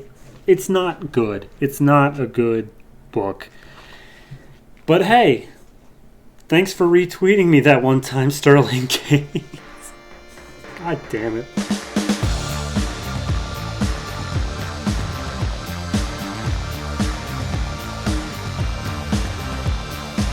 Static Shock number 4, written by Scott McDaniel and John Rozum, art by Scott McDaniel. We left off last issue with Static finally beating Virul and the Slate Gang getting away. This issue picks up with a total pivot. Literally everything that we know up to this point just pivots. Like, we had a couple threads to carry over, but we're mostly doing new stuff, so hold on to your seats. Pick up, it's a fight between him and a woman made of sharp metal named Guillotina. Okay. Piranha is watching over because this is some sort of, like, demo fight where Guillotina is like the test run or the demo model or whatever. They fight for a while, just banter back and forth constantly. She lands a few shots off on Static, whereas Static finally uses some magnetism, wraps her up inside some metal pipes or whatever, and throws her down into an alley. And when he goes to find her, she's gone. She's managed to somehow slip out of these restraints, which is completely impossible. Static sees a couple of the people who were keeping an eye on the fight are running away. He tags one of them with some sort of tracking beacon and then flies off to deal with the metal shards that are in his arm. Piranha, however, despite the fact that they totally lost against Static, is completely sold on whatever the product is of Q juice And he's like, yep, I'm sold. Whatever price you want, I'm in.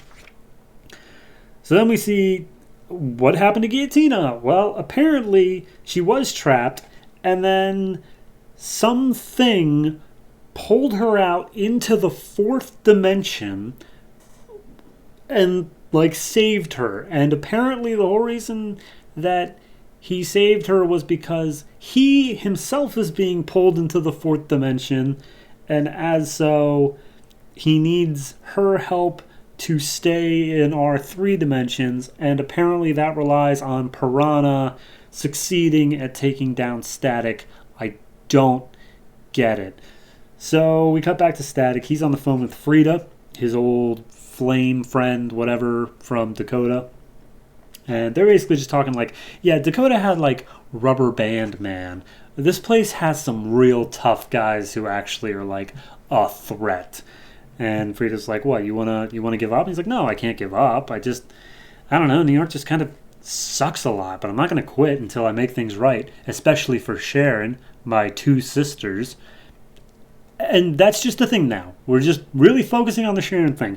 And you think that means we get an explanation as to, hey, how did this happen for people who didn't read that issue? The answer is no. We just get, you didn't put your family through hell. You didn't kidnap your sister. You didn't do sick things to her. You saved her.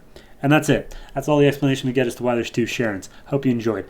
So anyway, Static's now doubled down his resolve. And we cut to the Pale Man, who's talking to just some random guy about everything that's going on, about how Piranha's getting Q-Juice, and it's going to make some superpowered people, and blah, blah, blah. And as it turns out, the Pale Man's actually an undercover cop.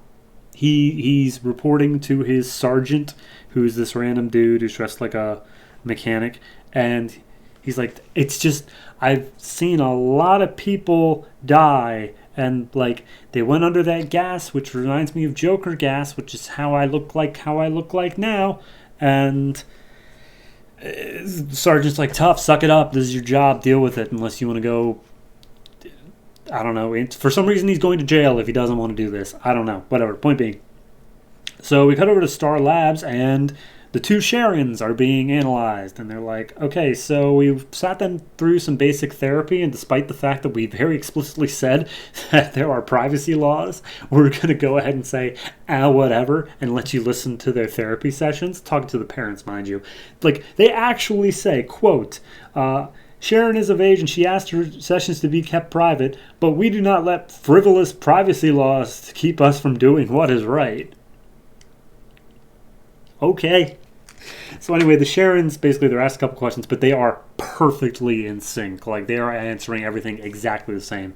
So Star Labs is like, we feel like she's identical down to the molecular level, but we're going to keep trying, because that's what we do with Star Labs. And then he kind of gives a weird look, which makes me think he's going to be evil, but I'm not sure yet. So anyway, got over to some junkyard. They're making the deal with the dude who's trapped in the 4th dimension or whatever. And apparently he's the one who's given over the Q-Juice. And he phases into our dimension, and it's Dr. Nemo. Which means nothing to me, and it's not elaborated at all. But apparently he was probably from Dakota. So they get the Q-Juice. They spray it on the people who are inside these cages, who I guess were the thugs of Piranha. But it seems pretty against their will.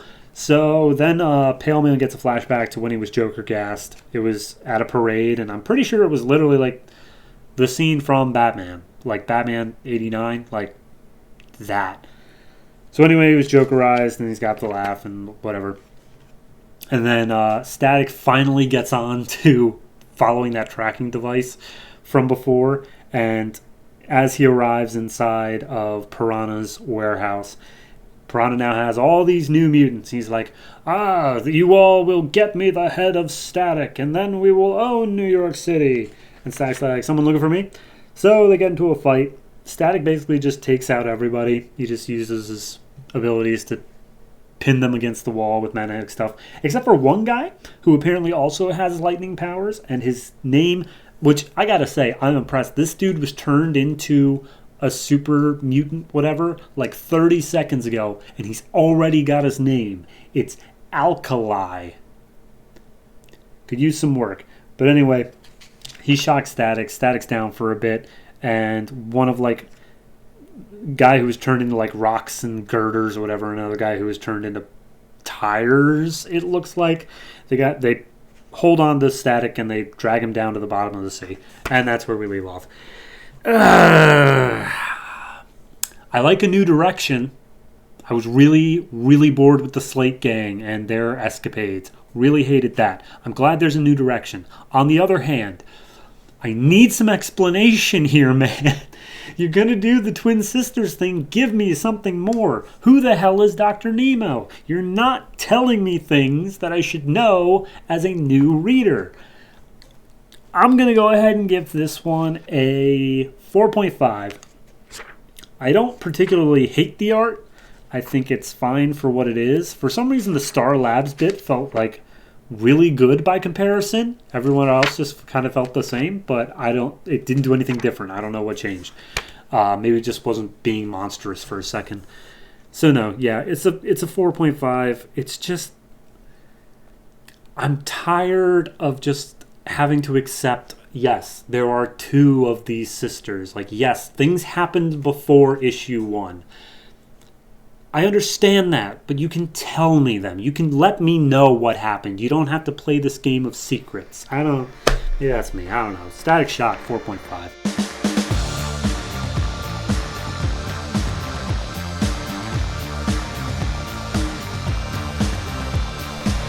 Animal Man, number 4, written by Jeff Lemire, art by Travel Foreman. We last left off with Buddy and Maxine in the red fighting off 2 of the Hunters 3, and the third hunter was disguising himself as the detective, policeman, whatever, who Ellen called in order to get some help.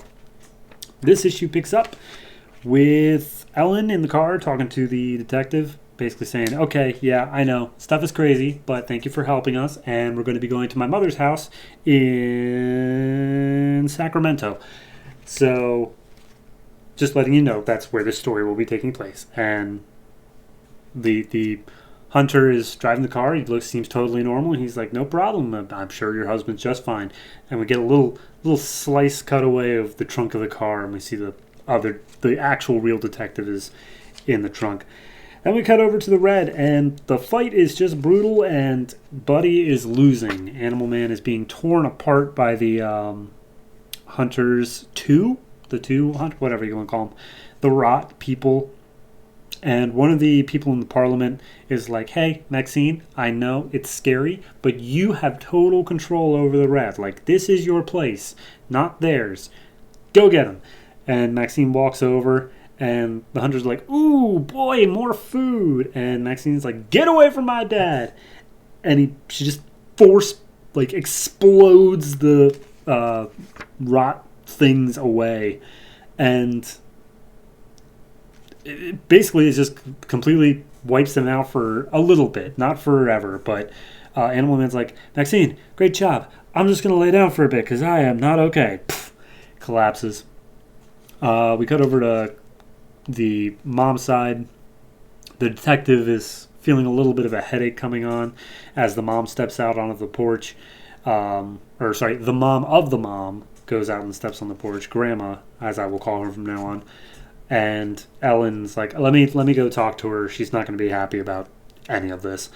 So Cliff and the hunter stay by the car, and the hunter, his face just explodes out for a second while Cliff is complaining they can't get any reception. Cliff looks up, he's like, you alright? He's like, yeah, I'm fine, no problem. And we hear a thump for the trunk. And then there's just this horrifying panel of an eyeless, gaping jawed detective, tentacles coming out of it. If I could just show this one page to you, I can't. But if I could, this is everything I love about the art. Oh my god. Okay, anyway, so we go back into the red. Maxine is crying for her father, someone fix him. This is the red, come on. And the red's like, you can fix him. You have control over this. And she's like, I'm not a doctor. And he's like, you control the flesh. The red is the flesh. You do that. So she just reaches over, and his flesh needs clay, and he heals up his wounds. And he gets up and he's like, Maxine, you fixed me. And she's like, yeah, I think I deserve a superhero costume now. And she's like, done. We'll do it as soon as we get out of here. So they talk for a brief second about, like what happened to the rot. They were gotten rid of, but they will come back. And they're going to be constantly coming after Maxine. And it would be better if we just show you what's happening. So they just do the weird veiny things and hook them into the red so they can show them visually what's going on. And we get the history of the Huntress 3. Apparently they were 3 totems of the red avatars. They protected it, they did well, and they joined the Parliament. But then through the life web, there was this corrupting darkness that tempted them with like the antidote for life, or whatever you want to call it. And it brought them out of the Parliament and made them become the Huntress 3. And now they work for the Rot, and their goal is to get Maxine to become a living avatar of the Rot, because then nothing could possibly stop them. So, yeah. And Buddy's like, okay, this is all so big. What do you want me to do about this? And he's like, we want you to just keep Maxine alive. She's the only thing that's important here. And she's strong while she's here, but she has a lot to learn while she's outside of the red. Her powers aren't nearly as well focused or anything like that. So just keep her alive until she's actually, good at her job. And Buddy's like, just make me the avatar. Like, I'm already trained in this stuff. Let me do it. It's like, that's not how it works. But you will find help. Like, you may not know this, but in Swamp Thing, Alec Holland, he's also fighting against the Rot, though he doesn't know it yet. And so you're going to get help. And then one of the totems, one of the people in the Parliament, who looks like a giant cat, steps forward. He's like, by the way, I've also decided I'm going to help you. So this giant hairless cat steps out, and he's like, this is for the fate of the entire Red. Despite the fact that I will never be able to rejoin the Red again after I've left, it's well worth it for the sake of helping you. So, come, we have much to do. We cut back to Grandma and Mom. They're in the kitchen, and they're basically saying, like, your husband's brought home trouble. You said you would leave him if he ever brought home trouble, but he brought home trouble. He's like, what do you want me to do, Mom? He's the father of my kids, and I love him. I've done. This is just how it's going. Wait a minute. Where did Cliff and the detective go? And then we see where Cliff and the detective and the hunter went. And the hunter's head is now swollen up, like just this ridiculously huge size. And he's dragging them both down to the lake. And he's like, I'm going to put you in danger so the avatar will come. And then I can get her. So, yeah, that's what's going to happen. And the detective wakes up, and the hunter grabs him and is like, I gotta feed real quick first. And the detective's dead. There's no way he's not. The mom, Ellen, she goes out to the barn, grabs a shotgun, and she's like, that thing showed up at my doorstep. It's already here. Let's go. We cut over to Buddy, who is arriving back at his normal home, and he's got his daughter and the totem, which actually was just a cat. Like, when it was the avatar of the Red, it was just a cat. Like, that just happens.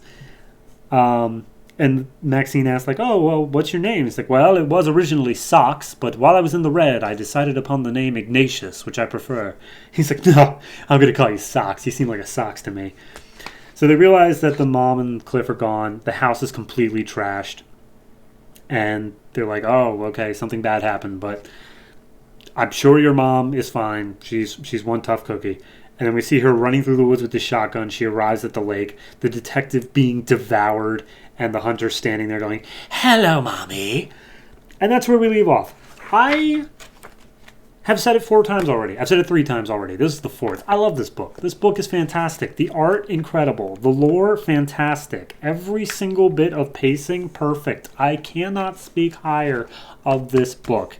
The only reason I don't give these, like, 10s or even probably 9s is just because I'm waiting for that pow. Like, it's done a bad job because it's, like, made me expect such high quality of it all the time, which may not be fair to it, and that's reasonable if you think that I'm not being fair to it. But I expect such high quality things. I'm just waiting for that one issue to come up where it's just gonna knock me on my ass, and at that point I will give it the 10. But right now I'm giving this one an 8.5.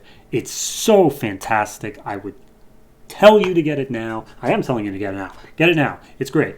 8.5, and I cannot wait to see where it goes from here.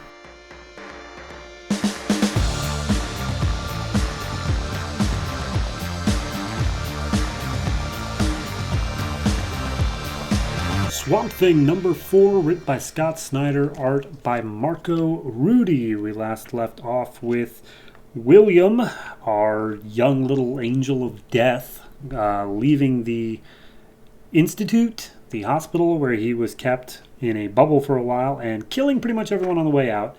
And now he's walking with a scuba mask down the road to somewhere. This issue picks up with the somewhere he gets, which is Western Texas, where he walks into a diner, and there's a guy at the counter just talking about, like, man, I pricked my finger on a thorn and it gave me arthritis. I'm telling you, that plant's going to be the death of me. Hey, kid, you look weird.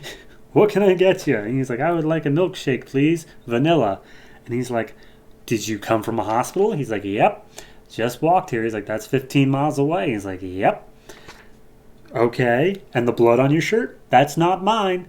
That's not as comforting as you think it is, kid. But all right, one milkshake. You said chocolate, right? And William's like, no. No, I did not say chocolate. I said vanilla. And then he causes this dude's arm to expand into death and grossness and just explode off. And then every single person in the diner, he makes death explode out of them in disgusting, tumorous ways. And we got the thing from Abby basically saying that everyone has a little death in them, whether it's dead skin cells, a rotten tooth, some shattered veins. William can literally grow death inside of people and explode it out of them. He is a miniature Grim Reaper. And we see him drinking his milkshake amongst all this death. And hours later, Abby busts down the door, and there's no William. They missed him. But it's night, and they need to crash for a while. And they think, like, well, we can just give Chase, like, there's a house over there. We can go over there. And Abby's like, no. House means planks of wood, dead wood. He can use that against us. Our best chance is to just lie out in an open field where there isn't as much death. So there's a little thing here where Alec can't stop staring at Abby. And she's like, don't get any ideas. And he's like, hey, past month of my life, like, everything has been hell. And he gives a little recap of everything that's happened. The last thing I'm thinking about is making a move. And he falls asleep. And he gets in contact with the Parliament of Trees in the green. And they're basically like, dude, when are you going to join us, man? He's like, I'm not going to give up everything I am for your war. He's like, every one of us has done that. We've all sacrificed. Why are you such a prick about this? And they show what the real green versus the rot is. And they go through and they're like, look, there's the green and there's the red and there's the rot. The green and the red are both part of life. The rot is anti-life. It is not life. It is bad. It's death. And despite the fact that we all are kind of like three warring factions, the green and the red kind of team up in order to take out the rot because they are really bad almost all the time. But the green is definitely going to win out one day. So we need you to be our greatest warrior. And he's like, whoa, warrior. You always called us protectors. You used the word protectors. Since when are we warriors? And it's like, you gotta fight in order to keep what you have. And you're like meant to be more than a warrior or a protector. You are our chosen one, Alec Holland. And you are letting us down, man. And Alec's like, look, we're trying. We're going after the kid. Okay, we're going to get him. It's like, we don't care about okay, yes, the kid is a problem, but that's not our big thing. The big thing is the thing that's sleeping 3 feet away from you. And it's like, Abby? No, I've known her since that. I mean, I have dreams about her. She's nice. She saved me. And it's like, she will turn on you at the most inconvenient moment. You need to kill her now. She is an agent of the rot. And I was like, I'm not going to kill her. He's like, kill her. And he shoots awake. And I don't even know if it's real or not, but like the half where Alec is all in bloom, and the half where Abby is all rotten away and decayed. But he shoots awake, and it doesn't seem like that was real. But he's still pulling leaves out of his nose, so there's something. And he wakes up and he sees that Abby has actually left a note, and she's about to hop on her motorcycle. And he's like, you were going to leave me here? And it's like, look, my brother, he's made his way out of here into the Deadlands. There's no green there, nothing to protect you. Stay here, you'll be safe. I'll go take care of him. And Alex stops her and says, like, look, I'm coming with you. You are the only thing I have. Even if it's just memories, that's all I have now. Everything else in my life is gone. So I am sticking with you because you are the closest thing I have to a home right now. And Abby's like, okay, fine. But for the record, I don't want you to become Swamp Thing either. That's not... No one should have to do that. Anyway, just make sure, keep your eye out. Avoid any morgues, any cemeteries, anything with dead material. We ain't going anywhere near any place with dead stuff. As they drive into Stocks, Texas, home of the largest meat processing plant in the nation. And we see on the final page, William surrounded by just all manners of completely grotesque beasts and bones. This is a great book. This is fantastic. It's got some real mood to it. It's got some real artistry. I think I said this in the last one, that it's very hard to talk about this without also talking about Animal Man. I do try to keep these reviews separate, but just briefly mentioning that this week in Animal Man, the same sort of talk happened about what is the rot and why is the red fighting it. So this one I feel like handles it just a little bit worse, which is unfair to compare because it is its own thing. But I don't know, this issue just felt like the opening scene was great. I have no problem with the opening scene. It's everything after that just feels like, okay, this is just kind of the explanation issue and really nothing else gets done. I like the reveal that Abby may be a, maybe not double agent, but at least a sleeper agent. It's entirely possible. I'm down with most all this. Any complaints I have are purely contextual in that Animal Man is doing it as well, if not better. So just reading these two in sequence, so close to each other, it kind of feels like, okay, I feel like I'm double dipping. But it's necessary because not everyone is reading the entirety of the New 52.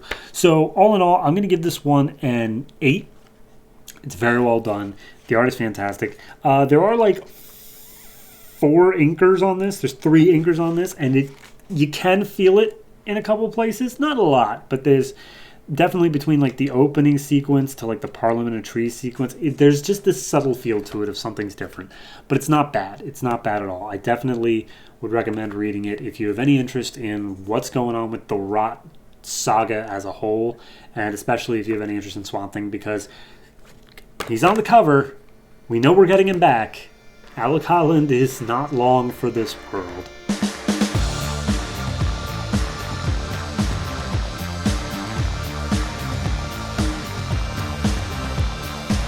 Huntress number 3, written by Paul Levitz, art by Marcus Toe. We last left off with Huntress tracking down Moretti to a yacht ship thing and putting a tracking beacon on it to see where he's going. He arrives in some country, I'm not even entirely sure where, somewhere in the Mediterranean. Torre Annunziata. Sure, they speak Italian, that's all I know. So anyway, he arrives, and immediately the police pull up, and Huntress is like, geez, the police? Really? Already? They really know how to come at the worst times, don't they? But as soon as they arrive, they start shaking hands with Moretti, and he's like, oh, everyone in this country is corrupt. Cool, that makes my job easier. So a couple of cops hop on the boat with some of the girls just to keep an eye on the boat, I guess is what they're doing. And some of the cops are sitting outside. Huntress immediately is like, all right, well, she distracts one of the guards and then knocks out another one. And then when the first one finally realizes what happened, Huntress is like, go ahead, go for your gun. Let's see who can pull the trigger fastest. And then, boom, knocks him out as well in the head. Completely non-lethal, but still. So she starts spying on the people inside the boat. And the policemen are talking about something about asylum and the chairman and a couple of other things. So Huntress makes a call to I still forget whether or not they're detectives or they are newspapers. I think they're newspaper. So anyway, she makes a call there and basically gives everything she heard. And the guy runs some searches and comes up with, all right, there's a dude from a state, a nation, something called Kufra. They have a whole lot of oil, and basically he's running it as a mad dictator. He's taking all the dissidents' daughters and probably selling them to Moretti, so he's probably like the supply chain guy up at the top. He has 2 sons. One of them is named Mustafa, and he is there with Moretti. The other one is named Who Cares, and he's still with his father. And they are looking for asylum in this country because he's a brutal dictator in his own country, and everyone pretty much wants him out, so he's looking for somewhere to go. So he's coming to whatever country they're in now. And so Huntress is like, oh, yeah, okay, thank you, bye, I'll take care of this. And so she goes, she's tracking down where Moretti and them went, still is tracking on him. As she's walking there, some dogs jump out at her and start growling. She just pulls down her sunglasses, gives them a glare, they run off running. She's like, I was never much of a dog person, I was much more of a cat person. And she pets a cat that was walking by. So we arrive at some sort of gladiatorial coliseum, but not like the coliseum, where they're just meeting up and having a talk with, I think it's the prime minister, or at least one of the people in charge of this place that's giving asylum. And Huntress, she's still in her civilian gear, so she real quick has to duck and hide and change into her costume. And then she fires off an arrow, nearly collapses some rocks on the Mustafa and Moretti. And Moretti immediately is like, wait a minute, those are arrows. All right, this is the mask. We got to go now. Let's go. And he leaves a couple of his guys behind to look for wherever they are. Huntress gets in the fight, starts taking him out, no problem. But one of the guys, a real huge guy, gets the drop on her and grabs her from behind. We cut back. Moretti and Mustafa are headed to the boat. They see the cops have been knocked out, and they're like, wow, everyone in this place is totally useless. You aren't safe here, Mustafa, and I'm sure as hell your father wouldn't be, so I'm going to find an even safer place for you. And he calls off on the boat saying how, we'll call you, minister, and we'll tell you where to meet the chairman, so that way we won't be getting any more attention on us. And, of course, as they part, there's, like, women standing there scared, and it's like, well, how about some fun, because we are the biggest scumbags alive. And then we cut to the state of Kufra real quick, and it's just tear gas and beatings and tanks, and the chairman is standing over all of it, just like, ah, yes, my country, it's so beautiful. And they're like, yes, father, haha, so great. Yes, chairman, you're so fantastic and wise. But why must you leave us in such a wonderful hour? He's like, well, it's Allah's will. I gotta go. Also, gotta find some asylum. Anyway, gonna leave. But hey, look, some scared and beautiful women. Would you like to be a great scumbag before I leave? Seriously, like, they know exactly what makes them look like scumbags, and they hit it on the head each time. So then we cut back to Huntress. She's still in the fight scene. The guy says how he is the Lion of Kufra, and he wants to know Huntress's name for her last rites. And she's like, you can just call me Huntress, no big deal. He's like, only a fool chooses to die nameless. And she starts pulling off some moves, but Lion actually managed to get the drop on her. It's got her pinned down on the ground. Neck starts choking her out. And Huntress just reaches up, and she's like, well, now or never. And she does like some sort of nerve pinch in his neck, and he stumbles back, he falls off. Huntress kicks him in the face and knocks him out. And then she's like, all right, well, you're next, Moretti. Wherever the hell you are, you're next. And that's where we leave off. I like the issue. It's a fine issue. Pacing of it's a little bit weird. Like, Huntress gets grabbed, and then we just spend like 5 pages doing other stuff for a while. I don't know. Maybe that's just me. Also, it feels a little bit late. Like, okay, Moretti was never the top man. I think they've established that before. But the fact that we've now, in issue 3, just established, oh, well, here's the actual top man. Like, I don't know. Especially because I know this is only 6 issues. And I'm pretty sure this was billed as a miniseries as well. So everyone knew it was 6 issues. And they're like, oh, okay, so we're just kind of... But she still is focused on Moretti. She's not focused on the chairman. I don't know. It's all just feeling a little bit weak to me in terms of, like, what is she actually even going for right now, you know? Like, if she's going to stop the human trafficking, then yes, Moretti's a good target, but at the same point, why not go after the chairman if you know the chairman is, like, trying to come to this place? Like, you don't care about asylum. I don't know. Maybe that's just me. Whatever. I'm going to go ahead and give it a 7. Mainly for the art. The art is fantastic throughout. The coloring is beautiful. It does a really great job all throughout here. The expressions I especially enjoy. It's very well done in that regard.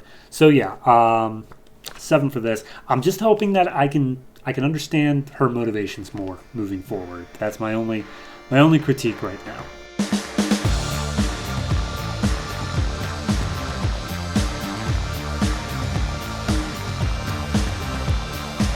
Penguin, Pain and Prejudice, number 3, written by Gregg Hurwitz and art by Szymon Kudranski. We left off last issue with basically a huge flashback issue, but the death of Penguin's mother being the big event. This issue picks up with her body being carted away. Penguin's telling his goons that he wants the most extravagant funeral ever for her, and he notices a woman who's just sobbing over his mother over in the corner, and he tells one of the goons that he wants to speak with her later. As a medical gurney man, I don't know, some guy, EMT, goes by, he's chewing gum, he's genuinely rude, and Penguin makes note of him that he would like to speak to that guy later too. So we see Penguin, he's just kind of dealing with stuff. He's looking at his penguins, and he sees on the news the woman that they ripped the earrings off of has put a $1 million reward in order to find them. We then see him receive the earrings, because I guess he didn't get them within the last issue. I was unsure of that. And he's still just mourning. He's not doing anything for anyone, despite the fact they're just hanging around. They're just talking, and he's like, all right, go. I'm done with you. Bye. So he goes to the zoo. He goes to the penguin exhibit, of course, and he's got his hand up against the glass, and one of the penguins has the flipper against the glass. And there's a woman there who's feeling like a little ferret who's being taken out. And he's like, oh, is that a leg? It must be so big and strong. And turns out she's blind. She can't actually see what she's feeling. And Penguin takes note of this. And she's being made fun of first by some kids for thinking that the ferret was some big, strong animal. But he stops her and he talks to her. And basically he says, he's just straightforward. He's just like, you are absolutely lovely. I would love to take you out to dinner sometime. And she's just like, well, yes, of course. I'm flattered. So he takes her back to his place. They have dinner, and she can hear the echo in the room, and she's in awe of the size of this place. And she goes to reach out to touch Penguin's face, and he recoils because he's like, sorry, I know, a lot of people don't like being touched on their faces, but it's just, I wanted to get a feel for you, and I'm sorry, I know it's awkward. And he's like, look, her name is Cassandra, by the way. Look, Cassandra, I'm incredibly attractive, and that's why I date so many women, but I was hoping that this could be different, that you wouldn't be interested in me strictly for my looks, and that's why I don't want you to feel how beautiful I truly am. And she's like, I understand, Oswald, that makes sense. And he's like, look, I have some business to take care of. You're welcome to stay the night. You'll be treated like a queen, and I would very much like to see you later, if you'll have me. And she, of course, says yes. So he has his meetings with the two people, but not before he passes by the series of rooms, and he goes into one of them, and there's Joker, balancing on a ball, throwing knives at I can only assume, dwarf in a ball gag, up against a spinning wheel with two women in bikinis standing behind him. I don't understand these scenes. That's all I can say. All right, so he gets into the meetings. And he has two. He has one with the guy who wronged him, who was rude to him, and one with the woman who was nice to him. And Man who wronged him, it's the same shtick as it was before. He has absolutely ruined this man's life. He is wanted for he planted drugs in the guy's car that was found. His wife was killed. He just listed off here: a gas leak in your house, your aunt and uncle deported, your neighbors killed when your water heater exploded, and your son, who was number 4 on the list for a new liver, is now down to number 217. Meanwhile, the woman who was crying, sobbing over his mother, he's taken pity on her, and he's been like, look, your landlord no longer owns your building. You own your building. You will be met by a limousine whenever you want, a private jet whenever you need. Your full retirement has been at triple your pay for the rest of your life. And the woman just stands up and is like, look, I'm touched, and you're a kind and generous man, but love doesn't require payment. I just loved your mother. She was a wonderful woman, and I'm so sad to see her gone. And she leaves. So then we cut back to the woman. She's in the bedroom, and she asks why Oswald goes to the zoo. What does he go to see? And he says the penguins. And then they get in this very detailed and specific conversation about why the penguins' feet don't freeze. Like, Oswald knows exactly why their veins are structured a certain way. I'm not going to repeat all that, but basically he starts rubbing her feet, giving her a bit of pleasure, and she's like, well, why don't you let me touch you? Can I touch you yet? And he's like, oh, no, not yet. That's not why I asked you here, and I'd rather give you pleasure. And as this is going on, Batman is literally crouched outside the window, spying in on it, taking a look. So then it's the day of the funeral. He puts the earrings on his mother as he has a couple flashbacks. His father died of pneumonia, of course, as we believe, or his mother believes. But his mother's like, look, you must always carry an umbrella with you so that you don't also die that way. Stay safe and never leave my side. And the funeral ends, and he's crying at her grave inside their mausoleum. And he just loses it. He starts smashing up all of his other relatives' graves, just saying how they can't have her. And then he just collapses down on the ground next to her grave. Cut to soon afterwards. Some guys are waiting in an alley to hear from Penguin because the heat's too high from the Batman to just walk into the Iceberg Lounge anymore. Penguin comes at them with a new thing that he wants them to get. It's Celebrity with a giant-ass diamond ring on it. They blow up her limousine, shoot her, and also, I guess, the husband with just a ridiculous amount of ammo, and steal the ring right off her finger. We see that he's taken the ring out to dinner with Cassandra, and he gives it to her and says, like, this is for you. And she's like, my God, this must be at least 9 carats. And she's like, how could you possibly know that? And she says that when she feels something, she can see it. She can see it. So that just puts that little twinge in him of like, she can never feel me. And then we see Batman at the crime scene. He picks up a piece of ammo and sees there was a fingerprint on it. He runs a search for it and gets the name of a guy who was at the scene and has a way to track it down to Penguin now, I guess. But Penguin ends saying, like, you are the worth of the world. Stay by my side. And with you there's nothing that can stop me. Showing that Batman is on the case. I still really like this. I think it's a fantastic look at Penguin. Just the evil he can do while also just diving into the mindset of him in general. The art is fantastic. Between the flashbacks, how it treats different moments. These random goddamn Joker panels, I still don't get regardless. I really do like this series, and I do still highly suggest checking it out. I think I said that last time as well. I'm going to give this one a 7. It's very well done. I'm still waiting for just the punch. I think that might have been last issue, and I just didn't fully appreciate it at the time. But I'm hoping that there's going to be something a little bit more later on. We'll see what happens. But no, definitely a 7 right now. Definitely enjoying it.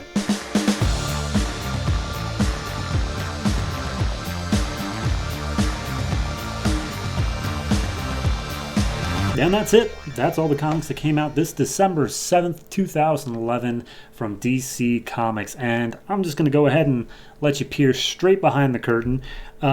I have been recording for 5.5 hours now because I am a terrible procrastinator who deserves to be shamed for that.